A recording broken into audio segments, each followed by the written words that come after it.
মদ্যপান ও মাদক সেবন স্বাস্থ্যের পক্ষে ক্ষতিকর। এখানে কোনো আজগুবি গল্প নয়, সত্য ঘটনা শোনানো হয়।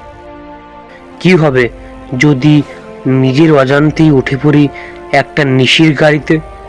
তাই নিয়ে আমাদের আজকের গল্প, ঝড় বৃষ্টির সেই রাত।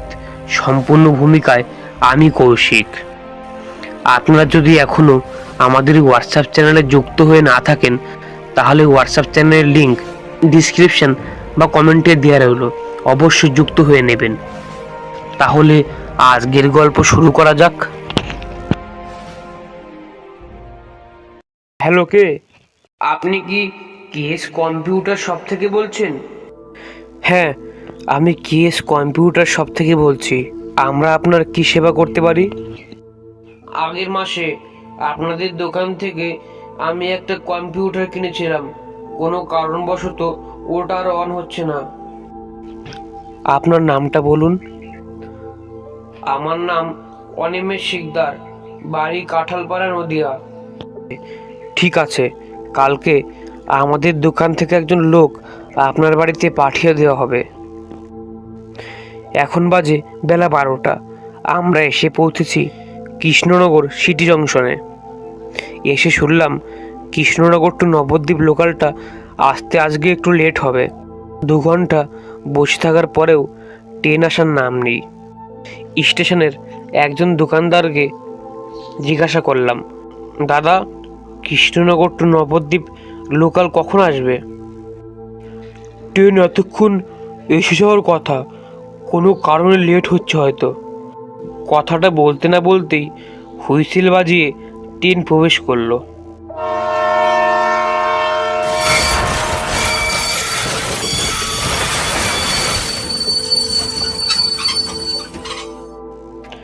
আমি সময় নষ্ট না করে ট্রেনে উঠে পড়লাম। কিছুক্ষণ পরেই ট্রেন চলতে শুরু করলো।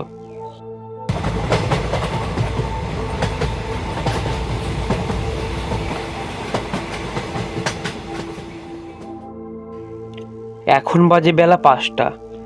আমি বসে আছি কাঁঠালপাড়া স্টেশনে। বাইরে প্রচণ্ড ঝড় বৃষ্টি, মাঝে মাঝে আশেপাশে 2-1টা বাস পড়ছে।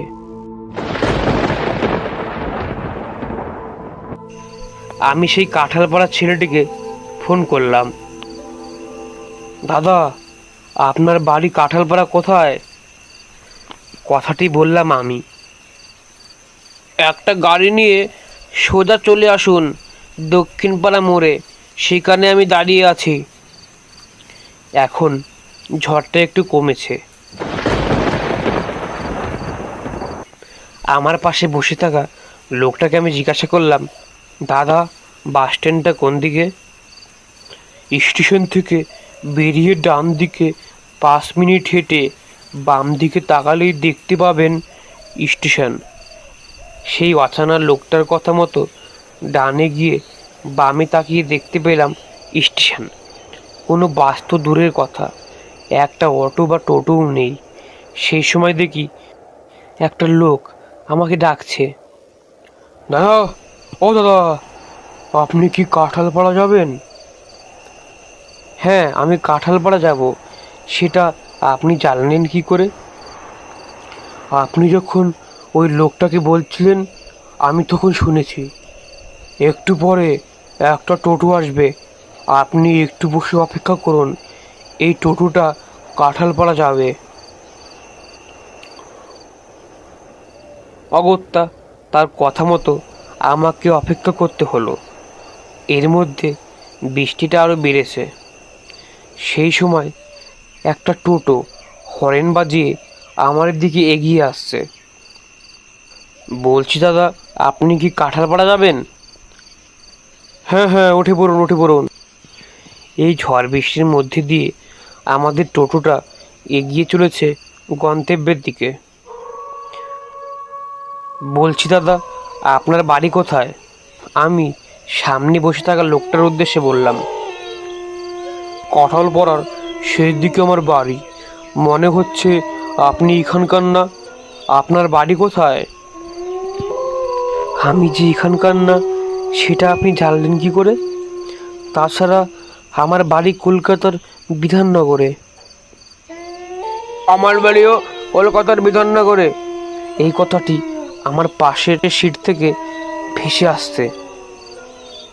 দাদা, এই কথাটি কে বলল? দেখতে পেলেন না? আপনার পাশের মরাটা বলল। এই কথা শুনে আমার গায়ে যেন একটা বিদ্যুৎ খেলে গেল। বহুদিন হয়ে গেল মানুষের মাংস খাই না, আজকে পেট ভরে খাবো। একটা ভয়ঙ্কর গলায় কথাটি বলল টোটো ড্রাইভারটি।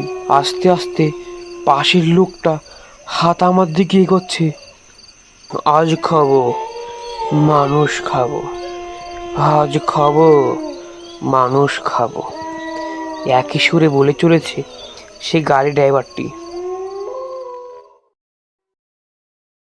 কি হবে যদি রাতেবেলা মাছ ধরতে গিয়ে পড়তে হয় ভয়ঙ্কর বিভীষিকার মুখে? এই নিয়ে আমাদের আজকের গল্প মরাখালীর ভয়ঙ্কর রাত। এটা কোনো গল্প নয়, ঘটনা। আমার দাদা আর তার বন্ধুর সাথে এটা সত্যি ঘটেছে। সময়টা ছিল আষাঢ় মাসের। গ্রামে বেশি বৃষ্টি হলে আশেপাশের নদী নালা হয়ে উঠত জলে পরিপূর্ণ। সেই সময় গ্রামের একটা নতুন রূপ ধরা পড়ত মানুষের চোখে। এখন বাজে বেলা 5টা। আমি একটা কারণে এসেছিলাম ভূতোর বাড়িতে। এসে আটকে গিয়েছি। এই ঝড় বৃষ্টিতে আর একটু হলেই জল খাল ছেড়ে উঠে আসবে ভূতোর বাড়ির উঠোনে। আমি ভূতোকে বললাম, ভূতো, দেখছিস জল তো আর ঠেকানোই যাচ্ছে না। এখন যদি বৃষ্টি না কমে তাহলে জল তো তোদের বাড়িতে উঠে আসবে রে। বৃষ্টির যা অবস্থা তাতে মনে হচ্ছে বৃষ্টির জল উঠোনে না উঠে ছাড়বে না। একটু চিন্তার স্বরে কথাটি বলল ভূত। সেই সময় দেখি বাড়ির সামনে দিয়ে এগিয়ে চলেছে হারান কাকা। তাকে দেখে ভূত বলল, হরিদা, যাচ্ছ কোথায়? শুনোনি, রামুর পুকুরে সব মাছ বেরিয়ে গেছে খালে। এতক্ষণ সবাই মাছ ধরা শুরু করে দিয়েছে হয়তো। বলে লোকটি চলে গেল তার কাজের উদ্দেশ্যে। এই বৃষ্টির মধ্যে বসে থাকার চেয়ে চল মাছ ধরে আসি। যাবি? তাহলে চল। কথা মতো কাজ হলো। 5 মিনিটের মধ্যে একটা ছাতা আর একটা জাল নিয়ে বেরিয়ে পড়লাম। কিছুক্ষণ পরে হাঁটতে হাঁটতে এসে পৌঁছলাম গ্রামে। শেষ প্রান্তে এসে দেখি একটা হুলস্থুল বেঁধে গেছে। রীতিমতো পুরো গ্রাম ভেঙে পড়েছে এই খালে। মনে হচ্ছে আমরাই সব থেকে দেরি করে ফিরেছি। মানুষের যা অবস্থা, এখানে থাকলে একটা মাছও পাবো না। ওই দিকে চল। অগত্যা আমার কথা মতো ভূত সেদিকেই চলতে লাগলো।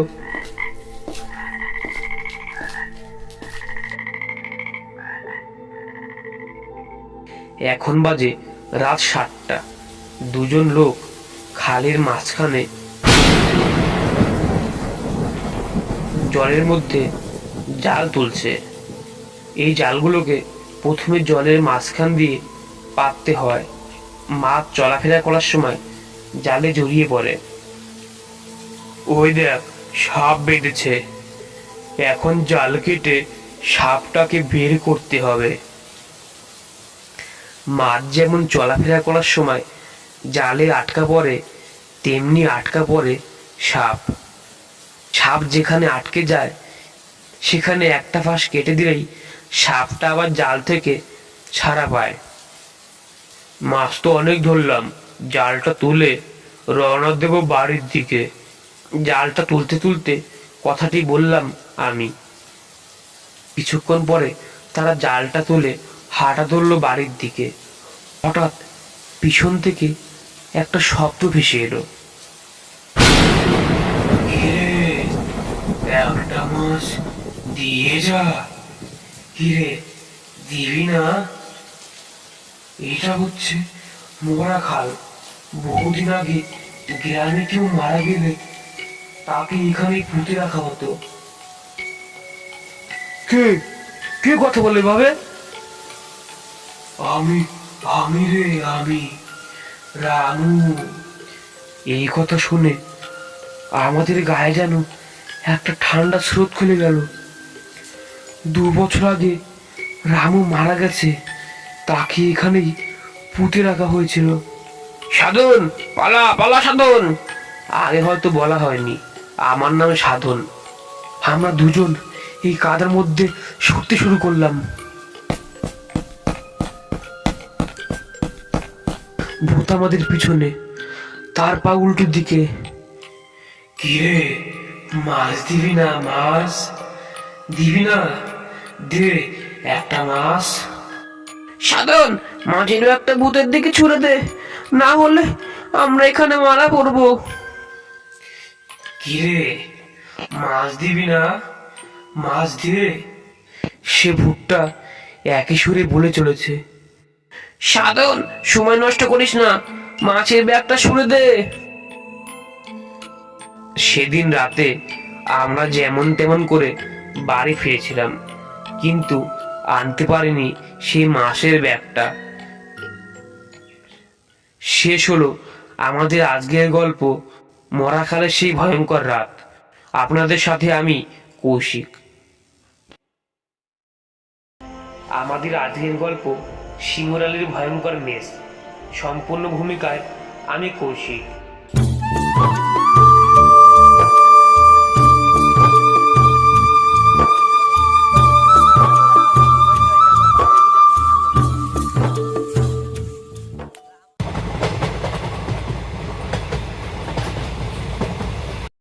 এখন আমরা এগিয়ে চলেছি শিয়ালদার দিকে। আমাদের প্রধান উদ্দেশ্য হলো কলকাতায় একটা চাকরির পরীক্ষা পড়েছে। আমার নাম হলো জয়, এবং আমার পাশে যে বসে আছে সে আমার বন্ধু অসীম। আমাদের দুজনের বাড়ি নদিয়া জেলার একটা প্রত্যন্ত গ্রামে। আমি এখনও কলকাতা না আসলেও আমার বন্ধু অসীম 2-একবার এসেছে।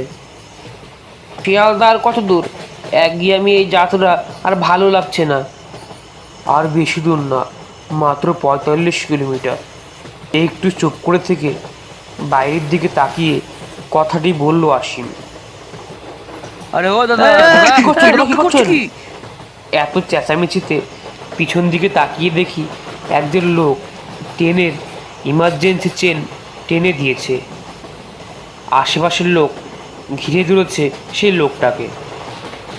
দাদা, একটু সাইড দিন তো। অসীম ভিড় ঠেলে ভিতরে ঢুকে লোকটার উদ্দেশ্যে বলল। দাদা দাদা, কি হয়েছে? আপনি ট্রেন টানলেন যে? সামনের স্টেশনের নাম শিমুর আলী, সেখানে আমার এক বন্ধু থাকে। সে আমাকে ফোন করেছিল। ট্রেন লাইন যে ব্রিজটার উপর দিয়ে গেছে সেটা কোনো কারণবশত একটু ফাটল ধরেছে। লোকটা পাগল হয়ে গেল নাকি? কি বলছে? কি? তাহলে সে তো এক ভয়ঙ্কর ব্যাপার। আপনার ফোন না আসলে আমাদের সাথে কি যে হতো। এখন বাজে বেলা 4টে। সবাই ট্রেন থেকে নেমে হাঁটতে শুরু করেছে পরের স্টেশনের জন্য। 4-5 দিনের আগে হয়তো ট্রেনটা চলবে না, তাই আমরা অন্য মানুষের সাথে হাঁটা লাগিয়েছি। ঠিকঠাকভাবে হাঁটলে হয়তো 2 ঘন্টার মধ্যেই পৌঁছে যাব শিমুর আলীতে। স্টেশনে পৌঁছে একজন লোককে জিজ্ঞাসা করলাম, এখানে কি কোনো হোটেল আছে? এখানে হোটেল আছে, কিন্তু অনেকটাই ভেতরে। এখানে আর একটা মেসও আছে। সামনে যে রাস্তাটা দেখছেন, সোজা গিয়ে বামে দেখবেন। তার কথা মতো আমরা হাঁটতে শুরু করেছি। কিছুক্ষণ আগে সন্ধ্যা নেমেছে। মেসের সামনে গিয়ে ডাকলাম, কেউ আছেন দাদা? ও দাদা! সেই মেস থেকে একজন ধুতি পরা বয়স্ক লোক বেরিয়ে এলো। কিছু বলছো বাবা? বলছি, এখানে কোনো রুম পাওয়া যাবে? প্রতিদিন 50 টাকা, খাওয়া দাওয়া বাইরে থেকে করতে হবে। ঠিক আছে, কোনো সমস্যা নেই, খাবার আমরা বাইরে থেকেই খেয়ে নেব বলে তার কাছ থেকে চাবি নিয়ে 11 নম্বর ঘরের উদ্দেশ্যে চললাম। ঘরটা খুঁজতে একটু সময় লাগলেও পেতে বেশি সমস্যা হলো না। ঘরটা কেমন যেন একটা ভ্যাপসা গন্ধ। আমি বললাম, ভাই, ঘরটায় কেমন যেন ভয় ভয় করছে। আরে ভয় কিসের, এত সুন্দর একটা ঘর। ঘরটা সুন্দর হলেও একটা গন্ধ বটে, মনে হয় বহুদিনের রুমে কেউ আসেনি। কে কে কে কে কে বলে আমি লাফিয়ে উঠলাম। অসীম একটু অন্যমনস্ক থাকায় সে একটু কেঁপে উঠল। কি হয়েছে, চেঁচিয়ে উঠলি যে? নিজেকে সামলে কথাটি বলল অসীম। কি হয়েছে, কি হয়েছে, চেঁচিয়ে উঠলি যে? নিজেকে সামলে কথাটি বলল অসীম। আমার মনে হলো ঠান্ডা কোনো হাত আমার ঘাড়ে পড়েছে। কিছু না, কোনো টিকটিকি হবে হয়তো। আগে চল ফ্রেশ হয়ে কিছু খেয়ে আসি। ফ্রেশ হয়ে কিছুক্ষণের মধ্যে বেরিয়ে পড়লাম ডিনার করার জন্য। ডিনারে ছিল ডাল ভাত, সবজি আর মাংসের ঝোল। খেয়ে আমরা ফিরে এসেছি মেজবাড়িতে। এখন বাজে রাত 2টো। হঠাৎ আমার ঘুমটা একটা শব্দে কেন যেন ভেঙে গেল। আমি ধর্মার করে বিছানায় উঠে বসলাম। উঠে দেখি পাশে অসীম নেই। অসীম, অসীম, কোথায় তুই? আর বেশি কথা না বলে আমি রুম থেকে বাইরে বেরিয়ে এলাম। এসে দেখি অসীম একদিকে তাকিয়ে দাঁড়িয়ে আছে। আমি তার কাছে যেতেই সে সামনের দিকে ইশারা করলো। আমি সামনে তাকাতেই দেখি বুড়োটা দেওয়াল দিয়ে হাঁটছে। আমি অসীমকে বলতে চেষ্টা করলাম, পালা অসীম পালা, কিন্তু আমার গলা দিয়ে কোনো আওয়াজ বেরোলো না। সেই বুড়ো এবার কান্না শব্দ করছে, কখনো আবার হাসছে।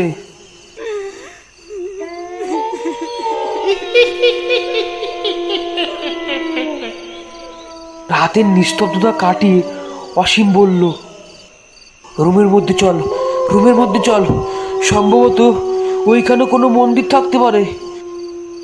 আমরা দুজন রুমের দিকে দৌড়াতে শুরু করলাম, আর সেই বুড়োটা আমাদের পিছনে একইভাবে বলে চলেছে, ও চেয়েছে তাই পেয়েছে, ও চেয়েছে তাই পেয়েছে, ও চেয়েছে তাই পেয়েছে। শেষ হলো আমাদের আজকের ঘটনা, শিমুরালির ভয়ঙ্কর মেস। আপনাদের সাথে আমি কৌশিক। আজকের গল্প দীপান্তরের বিভীষিকা। সম্পূর্ণ ভূমিকায় আমি কৌশিক।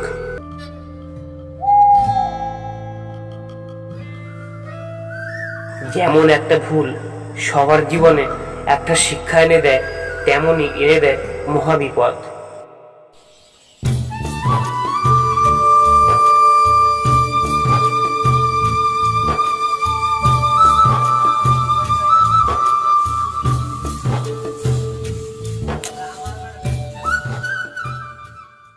সালটা ছিল 2012। নারায়ণ তখন পরে ক্লাস 11তে। সে বাস করত একটা শহরে। সেটা না ছিল খুব বড়, না ছিল খুব একটা ছোট। তার বন্ধু বলতে এক কমলেশ আর এক হাবু। হাবু তার বন্ধু হলেও সে আর এখন শহরে থাকে না, সে চলে গেছে তার গ্রামের বাড়িতে। একদিন হঠাৎ তার ফোনে একটা অচেনা নাম্বার ভেসে উঠল।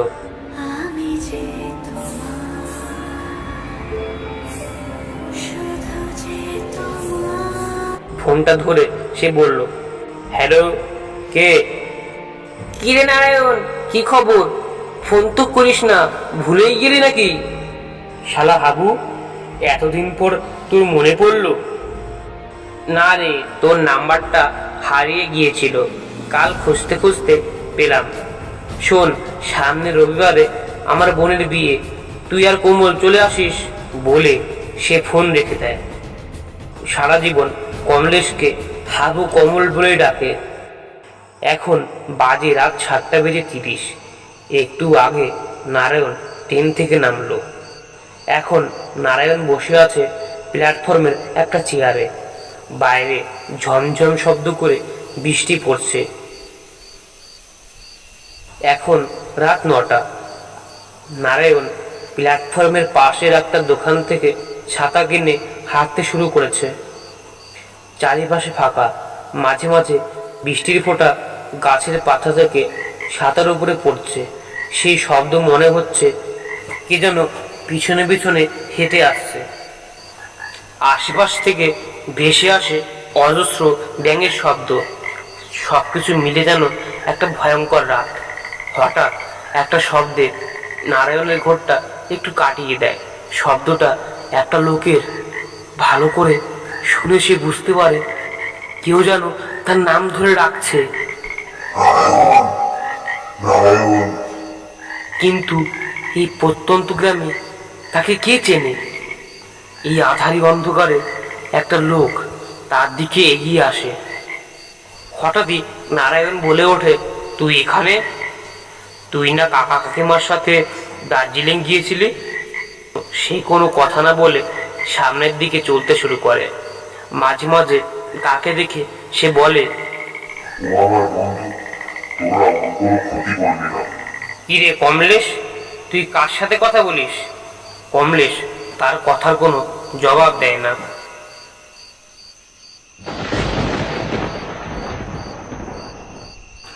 গায়ের শেষ দিকে একটা বাড়ি। সেই বাড়িতে বসে আছে জনা কয়েক। মনে হয় তাদের বাড়িতে কোনো অনুষ্ঠান। সেখানে একটা ছেলে বারবার তাকে যেন ফোন করছে। এতক্ষণ হয়ে গেল, নারায়ণ তো এখনো এলো না। ওর তো আসার কথা সেই দুপুরবেলা। আমাদের গায়ের ফাঁকা মাঠটা তো ভালো না। বলতে বলতে সে দেখতে পায় একটা ছেলে তার দিকে হেঁটে হেঁটে আসছে। তার হাতে একটা ব্যাগ। সে একটু এগিয়ে গিয়ে দেখে সে আর কেউ না, তার বন্ধু নারায়ণ। কিরে, তোর আসতে এত দেরি হলো কেন? আর বলিস না, ট্রেন লাইনে একটা গাছ পড়েছিল, তাই ট্রেন আসতে একটু লেট হয়েছে। কমলেশটা আবার কোথায় গেল? কমলেশের কথা শুনে তার মাথায় যেন বাজ পড়ার মতো পড়ে।